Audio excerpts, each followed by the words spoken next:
Hi hello അസ്സലാമു അലൈക്കും. അപ്പോൾ ഇന്നത്തെ വീഡിയോയിലേക്ക് എല്ലാവർക്കും സ്വാഗതം. അപ്പോൾ രാവിലെ മുതലുള്ള കാര്യങ്ങളാണ് കേട്ടോ ഇന്നത്തെ വീഡിയോയിൽ. രാവിലെ മുതൽ ഉച്ച വരെയുള്ള കാര്യങ്ങൾ. അപ്പോൾ ഇന്നത്തെ വീഡിയോയിൽ നമ്മുടെ ഈ വീടിൻ്റെ സ്ഥലത്തിനെ പറ്റിയിട്ടും പറയുന്നുണ്ട് കേട്ടോ. അപ്പോൾ രാവിലെ മക്കൾ മദ്രസയിൽ പോകാനും വേണ്ടിയിട്ട് റെഡി ആയിട്ട് നിൽക്കുകയാണ്. അപ്പോൾ മക്കൾ ഉറങ്ങുകയാണ് കേട്ടോ രണ്ടാൾ. അപ്പോൾ ഇന്ന് സ്കൂളില്ലാത്ത ദിവസമാണ് കേട്ടോ, ശനിയാഴ്ച ദിവസത്തെ വ്ളോഗാണ്. പിന്നെ അപ്പം ഇന്ന് മോള് പറഞ്ഞിട്ടുണ്ടായിരുന്നു ദോശ പുട്ട് അങ്ങനത്തെ കാര്യങ്ങളൊന്നും ഉണ്ടാക്കണ്ട, ഇന്ന് അവൾക്ക് പൊറാട്ട വേണമെന്ന് പറഞ്ഞിട്ടുണ്ടായിരുന്നു കേട്ടോ. അപ്പം നമ്മൾ ചായക്കടിയൊന്നും ഉണ്ടാക്കണില്ല. അപ്പോൾ നമ്മളിവിടെ അടുത്ത് ഹോട്ടലുണ്ട് കേട്ടോ.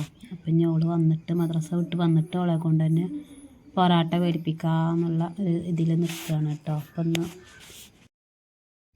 എന്നാൽ നമ്മളെ വീഡിയോ പുതിയതായിട്ട് കാണുന്നവർക്ക് ചിലപ്പോൾ അറിയുണ്ടാവില്ല. അപ്പോൾ ഈ വീടും സ്ഥലവും കുറേ കാലങ്ങളായിട്ട് എത്തിയില്ലായിരുന്നു കേട്ടോ.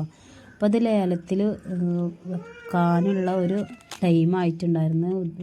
ബാങ്കിൽ നിന്ന് ഉദ്യോഗസ്ഥരൊക്കെ വന്നിട്ട് വീട് അളക്കും സ്ഥലങ്ങളൊക്കെ അളക്കുകയൊക്കെ ചെയ്തിട്ടുണ്ടായിരുന്നു കേട്ടോ.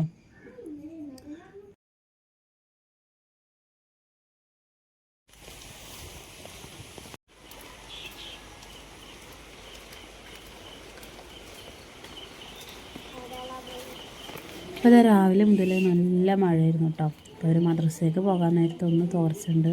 അപ്പോൾ വേഗം തന്നെ നടന്നോളാൻ പറയും അവരോട്. അടുത്ത മഴ വരുമ്പോഴത്തേന് മദ്രസയ്ക്ക് എത്താൻ വേണ്ടിയിട്ട് പറയണം കേട്ടോ.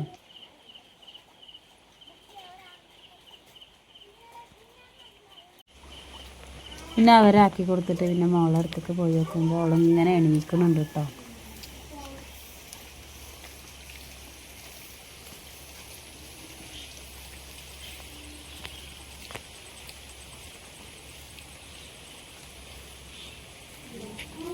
ഇപ്പോൾ മോളൊക്കെ നീച്ചിട്ടുണ്ട് കേട്ടോ. പിന്നെ മോന് ഇന്ന് നല്ല ഉറങ്ങിയിരിക്കണം. കുറേ നേരം രാത്രി ഉറങ്ങാൻ കുറേ നേരം വൈകിട്ടുണ്ടായിരുന്നു കേട്ടോ. അപ്പോൾ മോൻ്റെ ഉറക്കം കഴിഞ്ഞിട്ടില്ല, മോളുടെ ഉറക്കം വേഗം കഴിഞ്ഞിട്ടോ.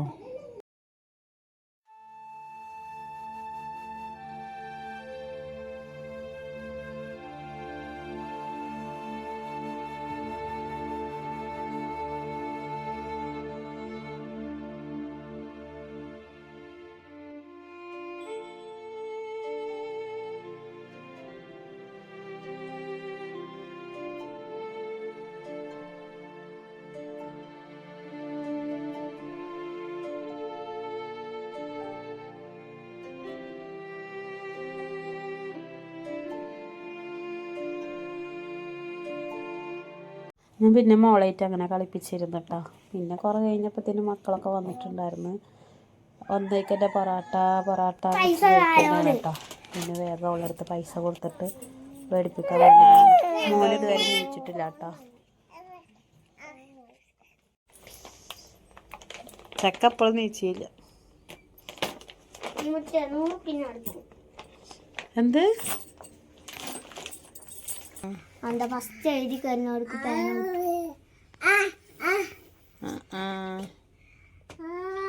എൻ്റെ ഫസ്റ്റ് എഴുതി കഴിഞ്ഞാൽ ഫസ്റ്റ് ഉണ്ട് സെക്കൻഡ് ഉണ്ട്. ഫസ്റ്റ് സെക്കൻഡ് വേണ്ട. Very good. നിനക്കെന്താ കിട്ടി? ഒന്നും കിട്ടില്ല. എന്താ 3 ദോശ, ആ നെയ് ദോശ ഇല്ലേ അതും 4 പൊറാട്ടയും. അതിക്ക് ചട്നി സാമ്പാറും വാങ്ങിട്ടാ. കിട്ടിയാ? ബാക്കി പൈസ ഉണ്ടാ?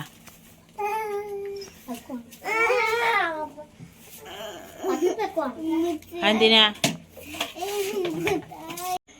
പിന്നെ നമ്മൾ ചായ കുടിക്കട്ടെ കേട്ടോ. ദോശ വാങ്ങിക്കുന്നത് നോക്കണം. അപ്പോൾ ഇതിലേക്ക് ദോശയ്ക്ക് ചട്നിയും പൊറോട്ടയ്ക്ക് സാമ്പാറും കിട്ടിയിട്ടുണ്ട്. ചാറ് വയ്ക്കണില്ല. അപ്പോൾ അതാ മീൻകാരൻ വന്നിട്ടുണ്ട്. അപ്പോൾ മീൻ നോക്കി നോക്കുമ്പോൾ പുതിയ ആപ്പിളക്കോരനുണ്ട് കേട്ടോ. അപ്പോൾ എന്താ സാധനം ഇതൊക്കെ? എന്താ മഴ കൊള്ളല്ലേ? അങ്ങോട്ട് വാ. എന്താ വെച്ചിട്ട് പനി പിടിപ്പിക്കണ? അത് നാളാണ്. അതല്ലേ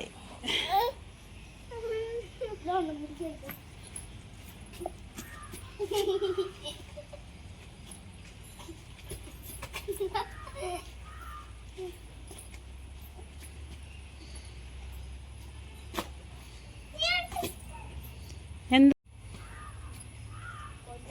പട മീൻ മേടിക്കൽ കഴിഞ്ഞിട്ടാണ് കേട്ടോ നമുക്ക് അടുത്ത വീട്ടിൽ നിന്ന് കുട്ടിയുടെ മുടി കളച്ചലുണ്ടായിരുന്നു. അപ്പോൾ അതിൻ്റെ ഇറച്ചി കിട്ടിയിട്ടുണ്ടായിരുന്നു. അപ്പോൾ നമ്മളെന്താക്കി മീൻ ഫ്രിഡ്ജിക്ക് വെച്ചിട്ട് ഇറച്ചി വെക്കാമെന്ന് വിചാരിച്ചു കേട്ടോ. അപ്പം ഇന്ന് നമുക്ക് ചോറുക്ക് ഇറച്ചിയാണ്, ബീഫാണ് കേട്ടോ കറി. ഇപ്പോൾ ഇത് നമുക്ക് വീടിൻ്റെയും സ്ഥലത്തിൻ്റെയും കാര്യങ്ങളിലേക്ക് വരാം കേട്ടോ. നേരത്തെ ഉദ്യോഗസ്ഥർ അളക്കാൻ വന്നൊരു വീഡിയോ നമ്മൾ ഇട്ടിട്ടുണ്ടായിരുന്നല്ലോ.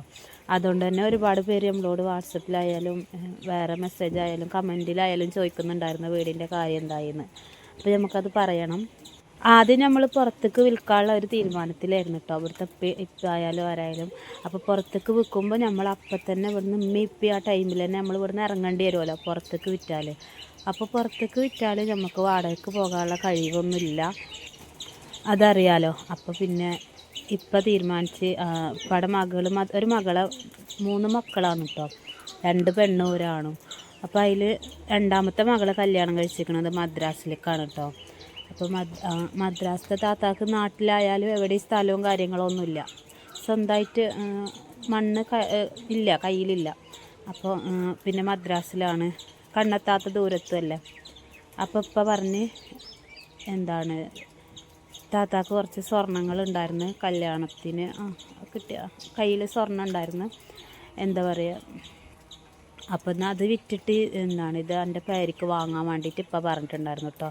അങ്ങനെ അവർ നാട്ടിലേക്ക് വന്ന് അവരെ മാപ്പിളിനോടൊക്കെ ചോദിച്ചിട്ട് നാട്ടിലേക്ക് വന്നിട്ട് വീടും സ്ഥലവും മേടിക്കാനുള്ള തീരുമാനത്തിലായിട്ടാണ്. ബാങ്കിൽ പോയി സംസാരിക്കും കാര്യങ്ങളൊക്കെ ചെയ്തിട്ടുണ്ടായിരുന്നു. അപ്പോൾ 4 ലക്ഷം എന്നാണ് ബാങ്കുകാർ ആദ്യം പറഞ്ഞിട്ടുണ്ടായിരുന്നത്. പിന്നെ അത് ഒരു 3.5 ഉറപ്പിച്ചിട്ടുണ്ടായിരുന്നു കേട്ടോ. അങ്ങനെ താത്താടെ സ്വർണ്ണമൊക്കെ കൊണ്ടുപോയി വിറ്റിട്ട് ബാങ്കിലത്തെ പൈസ അടച്ചിട്ട് ആധാരം 4-5 ദിവസം കഴിഞ്ഞിട്ടാണ് കേട്ടോ കിട്ടിയത്. കാരണം വല്യപ്പ മരിച്ച കാരണം കുറച്ച് ലൂലാമാലകളൊക്കെ ഉണ്ടായിരുന്നു. അപ്പോൾ അതൊക്കെ ഒഴിവാക്കിയിട്ട് ബാങ്കിൽ നിന്ന് ആധാരം കിട്ടിയിട്ടുണ്ട്. ഇപ്പം ഇന്നലെയാണ് കേട്ടോ ആധാരം കിട്ടിയിട്ട് വീട്ടിലെത്തിയത്. അപ്പം വല്യപ്പാടെ 2 ആൺമക്കളുണ്ട്. അതിൽ ഇവിടുത്തെ ഉപ്പാടെ അനിയൻക്ക് എന്ന് വെച്ചാൽ വല്യപ്പാടെ 2ാമത്തെ മകൻക്ക് 1 ലക്ഷം രൂപയും പിന്നെ വല്യപ്പാക്ക് കുറച്ച് കടങ്ങളുണ്ട്, 50,000-ൻ്റെ മേലെ കടങ്ങളുണ്ട്. അതും കൂടി താത്ത കൊടുക്കണം, എന്നാലാണ് താത്താടെ പേർക്ക് കൊടുക്കുള്ളൂ കേട്ടോ. അപ്പോൾ ഏകദേശം 5.5 ലക്ഷം റുപ്യയുടെ അടുത്ത് എങ്ങനെ ആയിട്ടുണ്ടാവും കേട്ടോ. ഇനി അതിൽ കൂടുമോയെന്നൊക്കെ അറിയില്ല, എൻ്റെ കണക്കിൽ ഇപ്പോൾ ഇത്രയും ആയിട്ടുണ്ട്. അപ്പോൾ അങ്ങനെ ഇനിയിപ്പോൾ രജിസ്റ്റർ കഴിഞ്ഞിട്ടില്ല. അപ്പോൾ ഇത് ഇവിടുത്തെ ഉപ്പാടെ മകളുടെ പേരിക്ക് എഴുതി കൊടുക്കൂട്ടാ. ഇമ്മാടിയും കാലശേഷം വരെ അവർ ഇവിടെ ഒന്നും ചെയ്യൂല എന്നുള്ള ഒരു ഉറപ്പിലാണ് കൊടുക്കുന്നത്. കാരണം ഇവിടുത്തെ ഉപ്പാക്കും ഉമ്മാക്കും വേറെ ഇല്ല, ലോകമില്ല, ഇവിടെ തന്നെ ഉള്ളൂ, എന്താ പറയുക. പിന്നെ ഇനിയിപ്പോൾ ഒരു മകനുണ്ട്. മകൻ വീട് കയറ്റണ സമയത്ത് നമ്മൾ മാറിയാൽ അപ്പോൾ അവർക്ക് ഇവിടെ വന്നിട്ട് എന്ത് വേണമെങ്കിലും ഇവിടെ പൊളിക്കുക എന്താ വെച്ചാൽ ചെയ്യുക, അതിനൊന്നും കുഴപ്പമില്ല.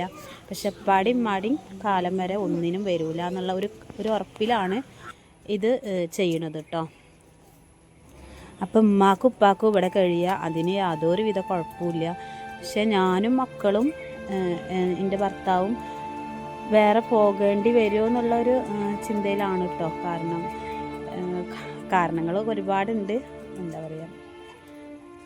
അതിപ്പോൾ നമ്മളെ ഫാമിലിയിൽ ബന്ധപ്പെട്ടുള്ള കുറച്ച് കാര്യങ്ങളാണ്. അതൊന്നും ഇങ്ങനെ പുറത്ത് നമ്മൾ പബ്ലിക്കായിട്ട് പറയാൻ പറ്റൂലല്ലോ. അപ്പോൾ നമ്മൾ വീട് പുറത്തേക്ക് നോക്കണം എന്നൊക്കെ വിചാരിച്ചിട്ടുണ്ട്. പക്ഷെ ഞങ്ങളെ കൊണ്ട് പറ്റൂല. ഞാനിൻ്റെ ഉപ്പാട് കാര്യങ്ങളൊക്കെ വിളിച്ച് സംസാരിക്കുകയൊക്കെ ചെയ്ത്. അപ്പോൾ ഇപ്പം പറഞ്ഞ് എന്നെങ്കിലും ഒരു വീടാവണ വരെ നിൽക്കാനാണ് കേട്ടോ ഒപ്പിയും പറഞ്ഞത്. പിന്നെ നമ്മൾ നമുക്ക് വാടകയ്ക്ക് പോകാനൊന്നും മാർഗമില്ല. അപ്പോൾ പിന്നെ ഇവിടുത്തെ ഉപ്പയും ഉമ്മയും പറഞ്ഞ് ഞങ്ങളെ കണ്ണടയും വരെ ഞങ്ങൾക്കും നിൽക്കാനാണ് കേട്ടോ ഇവിടുത്തെ ഉപ്പയും ഉമ്മയും പറഞ്ഞത്. അപ്പോൾ അതുകൊണ്ട് തന്നെ ഞങ്ങൾ ഇങ്ങനെ മുമ്പോട്ട് പോകുന്നുണ്ട്, കുഴപ്പമൊന്നുമില്ല. അപ്പോൾ വീടൊന്നും ഇനി ജപ്തിയായി പോവില്ല. അപ്പോൾ ഇതുവരെ സപ്പോർട്ട് ചെയ്ത നമുക്ക് വേണ്ടി പ്രാർത്ഥിച്ച എല്ലാവർക്കും നന്ദിയുണ്ട്, ഒരുപാട് നന്ദിയുണ്ട് കേട്ടോ. തുടർന്ന് നമ്മളെ വീഡിയോ കണ്ടിട്ട് നിങ്ങൾ സപ്പോർട്ട് ചെയ്യണം. കാരണം നമ്മളെ കയ്യിലൊന്നുമില്ല, നമുക്ക് നാളേക്ക് എന്തെങ്കിലും നമ്മളെ മക്കൾക്ക് വേണ്ടിയിട്ട് ഉണ്ടാക്കണം എന്നുള്ളൊരു നല്ലൊരു ആഗ്രഹമുണ്ട്. അപ്പോൾ എന്നെക്കൊണ്ട് ഇപ്പോൾ കഴിയുന്നത് ഇങ്ങനെ വീഡിയോസ് ഇടാനൊക്കെയാണ്. നല്ല രീതിക്കൊന്നും അല്ല എന്നൊക്കെ അറിയാം, എന്നാലും ഞാൻ നല്ല പഠിച്ച് നല്ല രീതിക്ക് വ്ളോഗൊക്കെ ചെയ്യുന്നുണ്ട്. പിന്നെ നിങ്ങളുടെ അഭിപ്രായങ്ങളും എങ്ങനെ വീഡിയോസ് വേണമെന്നുള്ള എല്ലാ കമൻറ്റൊക്കെ ഒന്ന് അറിയിക്കുക. അപ്പോൾ അതിനനുസരിച്ച് ഞാൻ വീഡിയോയിലൊക്കെ മാറ്റം വരുത്തുന്നുണ്ട്. അപ്പോൾ ഇൻഷാ അല്ലാഹ് അടുത്ത